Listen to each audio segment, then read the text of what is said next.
Hello good morning. मी आहे पूजा.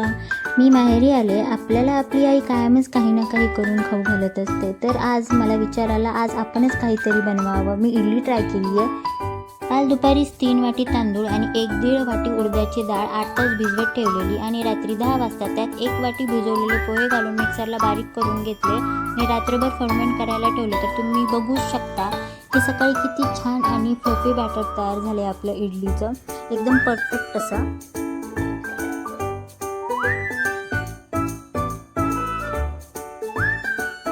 तर इकडे मी चटणी बनवण्यासाठी थोडंसं ओलं खोबरं, थोड्या हिरव्या मिरच्या, लसूण, चवीनुसार मीठ आणि कोथिंबीर मिक्सरला थोडं पाणी घालून बारीक करून घेतलं आणि तेल, जिरी, मोहरी, कढीपत्ता आणि हळद घालून आपल्या चटणीला छान असा तडका देऊन घेतला.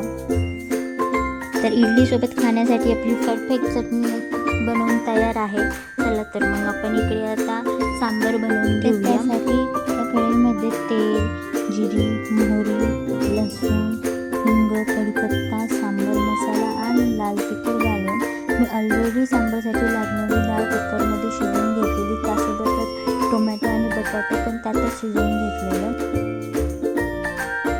आपल्या सांबारच्या परफेक्ट अशा टेस्टसाठी मी त्यावर मस्त असं चिंच पाणी घालून घेतलं.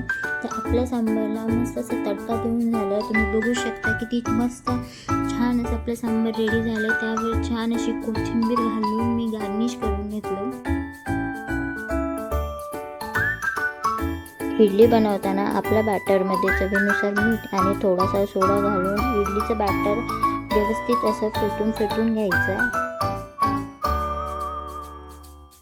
आणि इडली खाली नाही लागू म्हणून मी आधी व्यवस्थित इडलीच्या भांड्याला सगळीकडे तेल लावून घेतलं आणि त्यात इडलीचं बॅटर टाकायचं. ते मी पाणी घालून एक साधारण 10 मिनिट प्रीहीट करून घेतलेलं इडलीच्या भांड्यात.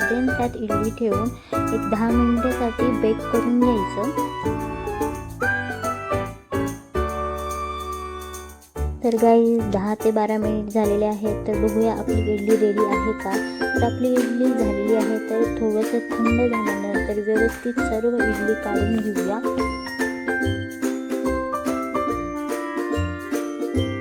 तर खाण्यासाठी रेडी आहे सांबार, चटणी आणि सॉफ्ट फ्लफी इडली. माझ्या या इडली आणि सांबारची रेसिपी तुम्हाला आवडली असेल तर नक्की ट्राय करून बघा. माझा व्हिडिओ आवडला असेल तर माझ्या व्हिडिओला लाईक करा, कमेंट करा, शेअर करा आणि माझ्या चॅनलला सबस्क्राईब करा. So bye. Thanks for watching. Take care.